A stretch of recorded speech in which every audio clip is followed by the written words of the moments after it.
بھی زندگی پڑھ کر کے دیکھ لیجئے، اس میں ان کی تربیت میں اور ان کو آگے بڑھانے میں ان کی والدہ کا بہت بڑا رول رہا ہے۔ بایزید بستامی رحمۃ اللہ علیہ اللہ کے بہت بڑے ولی گزرے، بچپن میں ہی والد صاحب کا انتقال ہو گیا، دنیا سے رخصت ہو گئے۔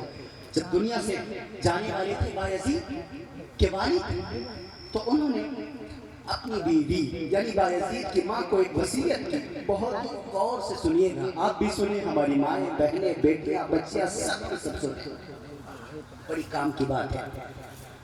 تو ایک وصیت کی کہ جب ہمارا بیٹا بڑا ہو جائے، ہم اپنی اہلیہ کو کیا وصیت کریں گے اپنی اولاد کے بارے میں؟ ہمارا بیٹا بڑا ہو جائے تو اسے بڑا آدمی بنانا، پڑھانا لکھانا، انجینئر بنانا، ڈاکٹر بنانا، پیشے بنائی، کوئی اس میں برائی نہیں ہے۔ میں کبھی اس کی مخالفت نہیں کرتا کہ آپ اپنے بیٹے کو انگلش مت پڑھائیں، آپ اپنے بیٹے کو سنسکرت مت پڑھائیں، آپ اپنے بیٹے کو پورے طور پر فلاں زبان مت پڑھائیں۔ میں تو کہتا ہوں دنیا کی تمام زبانیں آپ اپنے بیٹوں کو پڑھا دیجئے، لیکن اللہ کا قرآن ضرور پڑھائیں، اللہ کا قرآن ضرور پڑھائیں۔ بایزید کے والد نے وصیت کی اپنی اہلیہ کو، جب میرا بیٹا بڑا ہو جائے تو تم اسے اللہ کا ولی بنانا۔ اللہ اکبر، کیا فرمایا؟ اللہ کا ولی بنانا۔ ابا کا انتقال ہو گیا، اب بایزید دھیرے دھیرے بڑے ہو رہے ہیں، 5 سال کے ہو گئے۔ اماں کو فکر ہوئی میرا بیٹا بڑا ہو رہا ہے، اور میرے شوہر نے وصیت کی تھی کہ اس بیٹے کو اللہ کا ولی بنانا ہے۔ اب ماں کو فکر ہوئی کہ اپنے بیٹے کو کس کی تربیت میں بھیجوں۔ اب معلوم کرنا شروع کیا محلے میں، کسی نے بتا دیا کہ ایک اللہ کا ولی اللہ کے گھر میں بیٹھا ہے، مسجد میں اس نے مکتب کھول رکھا ہے، مدرسہ کو کھول رکھا ہے، آپ اپنے بیٹے کو اس کی تربیت میں ڈال دیجئے، آپ کا بیٹا اللہ کا ولی بن جائے گا۔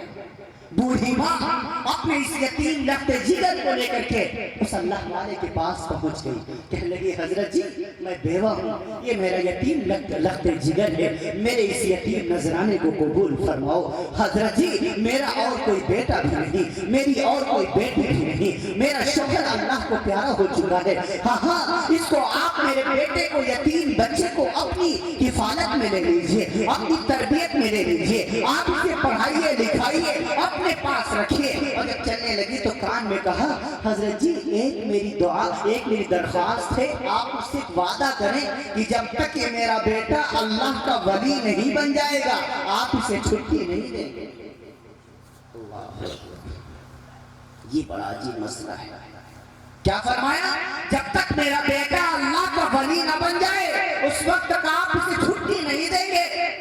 حضرت علی بہت اشخاص کہے اٹھے، بہن آپ کی خواہش کا میں احترام کرتا ہوں، لیکن یہ بھی بچہ ہے، آگے چل کے کیا ہوگا، اللہ کا ولی بنے گا کہ نہیں بنے گا یہ تو اللہ ہی جانتا ہے، غیب کا جاننے والا تو وہی ہے۔ بہن یہ تو کیسی بات کر رہے ہیں؟ فرمایا نہیں میں کچھ نہیں جانتی، میرے شوہر کی خواہش یہ تھی، میرے شوہر کی تمنا یہ تھی کہ میرا بیٹا اللہ کا ولی بنے۔ حضرت جی آپ اسے اللہ کا ولی بنا دیجئے، اور جب تک یہ ولی نہ بن جائے آپ اسے مدرسے سے چھٹی بن دینا۔ یہ مجھ سے وعدہ کرے، حضرت نے وعدہ فرما لیا۔ پھر ماں جب چلنے لگی تو کہنے لگی حضرت جی ایک دعا بھی میرے لیے کر دیجیے اللہ سے۔ بہن آپ کیا ہے؟ کہنے لگی حضرت جی جس دن سے شوہر کا انتقال ہوا ہے میں کمزور پڑ گئی ہوں، بیمار رہنے لگی ہوں، حضرت جی زندگی کا کوئی بھروسہ نہیں، سر کے بال بھی سفید ہو گئے، بدن میں جھریاں پڑ گئیں، موت کا بلاوا کسی وقت بھی آ سکتا ہے۔ حضرت جی آپ میرے لیے ہاتھ اٹھا کر اللہ سے دعا کر دیجئے کہ اللہ اس وقت تک مجھے موت نہ دے جب تک میرا بیٹا اللہ کا ولی نہ بن جائے، میں اپنے بیٹے کو اپنی آنکھوں سے اللہ کا ولی بنا ہوا دیکھنا چاہتا ہوں۔ کیسی ماں ہے، کیسی خواہشیں کر رہی ہے، کیسی دل کی تمنائیں ہیں۔ حضرت کی آنکھوں میں آنسو آ گئے، ہاتھ اٹھا دیا، اللہ نے قبول بھی فرما دیا۔ ماں چلی گئی، ابھی معصوم سا 5 سال کا بچہ اسی مدرسے میں رہ رہا ہے، مدرسے میں رہ رہا ہے۔ 1 سال گزرا، 2 سال گزرا، جب 3 سال پورے ہو گئے تو ایک دن صبح کے وقت اپنے استاذ کے پاس آیا اور آ کر کے کہنے لگا حضرت جی 3 سال ہو گئے میں نے کبھی آپ سے ضد نہیں کی، کبھی آپ سے چھٹی نہیں مانگی، لیکن حضرت جی اب 3 سال میں بوڑھی ماں کی بہت یاد آئی۔ ہاں جب بھی ماں کی یاد آتی تھی शिकायत नहीं की, कभी आपसे छुट्टी मांगने नहीं आया, लेकिन अब बूढ़ी माँ की जुदाई बर्दाश्त नहीं हो रही है। हजरत जी एक दिन की छुट्टी दे दीजिए, मैं आपसे वादा करता हूँ कि जैसे ही माँ का दीदार हो जाएगा फौरन वापस लौट आऊंगा। अब हजरत जी बहुत परेशान, अगर बेटे को बच्चे को छुट्टी देता हूँ तो माँ से किया हुआ वादा टूटता है, और अगर छुट्टी नहीं देता हूँ तो मासूम से बच्चे का दिल टूटता है। करूँ तो क्या करता? हैरान परेशान अल्लाह ताला ने एक बात ज़हन में डाली। हजरत ने फरमाया बायजीद तुम्हें छुट्टी चाहिए ना? जी हजरत जी छुट्टी चाहिए।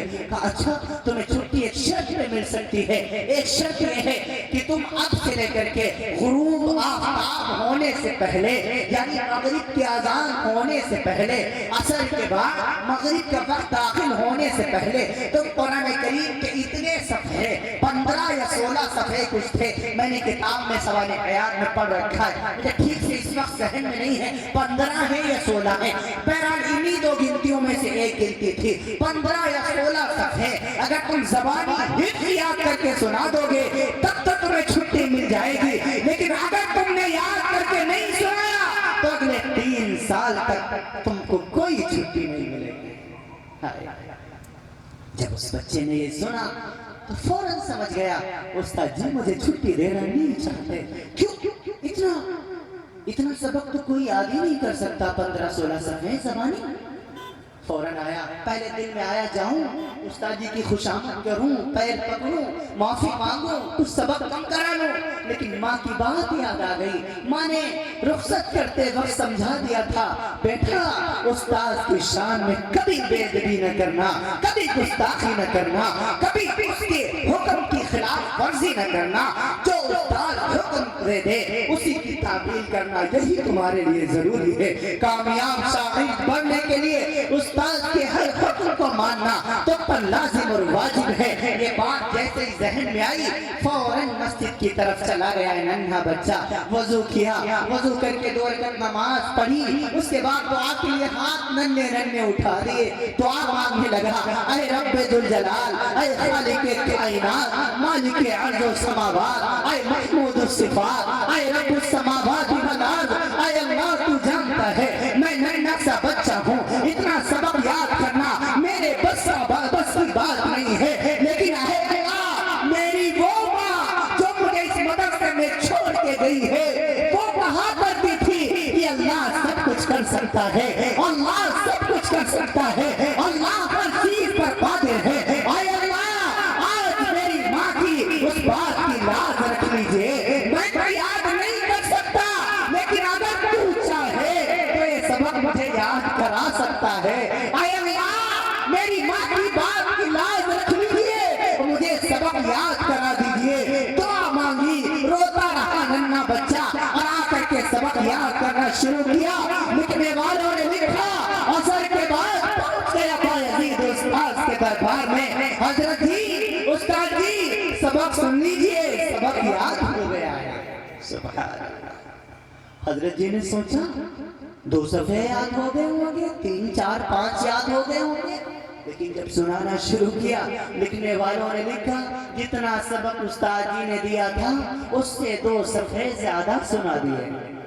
अब उस्ताद जी को तो वादे के मुताबिक छुट्टी देना ही था, अब क्या करते हैं? जहन में फौरन आया इस बच्चे के साथ अल्लाह का अजीब मुआमला है। छुट्टी दे दी, बेटा जा अपनी माँ के साथ एक रात रह ले, अपनी माँ के आंचल में अपना सर छुपा ले, जा माँ की गोद में एक रात सो ले।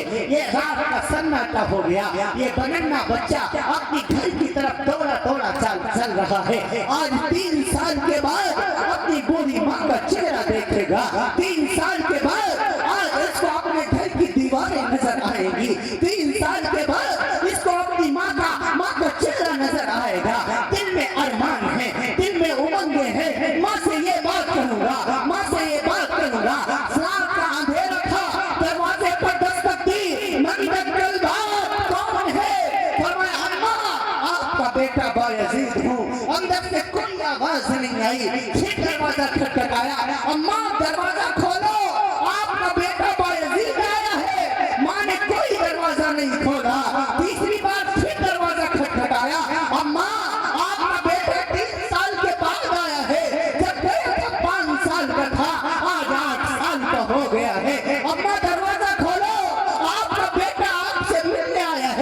हमारे और आपकी माएँ होती, दरवाजा खोलती, वहाँ करीब आती, गले से लगाती, चुपती चाटती, प्यार करती। लेकिन लोगों, बायजीद की माँ ने दरवाजा नहीं खोला। तीसरी बार जब बायजीद ने आवाज दी तो अंदर से माँ रोते हुए बोली, तू मेरा बायजीद नहीं हो सकता, तू मेरा बेटा नहीं हो सकता। क्यों? मेरे बायजीद, मेरे बेटे के उस्ताद ने मुझसे वादा किया है, जब तक मेरा बेटा अल्लाह का वली नहीं बन जाएगा वो उसे छुट्टी नहीं देंगे। और मैंने लोगों से सुन रखा है कि बायजीद का उस्ताद झूठा नहीं है, वो झूठ नहीं बोला करता। तू मेरा बायजीद नहीं है, तू वापस चला जा, तू मेरा बेटा नहीं हो सकता। वो मासूम बच्चा थोड़ी देर खड़ा रोता रहा, फिर उसने अपने आंसू पोंछे, फिर बोझिल कदमों को उठाता हुआ रात के सन्नाटे में फिर से अपने मदरसे की जानिब चल दिया, दरसगाह की तरफ चल दिया। और आया है मदरसे में, आधी रात हो गई, उस्ताद जी के कमरे में आया। बायजीद, अरे बेटा, मैंने तो तुझे छुट्टी दे दी थी, तू तो घर गया था, तू वापस कैसे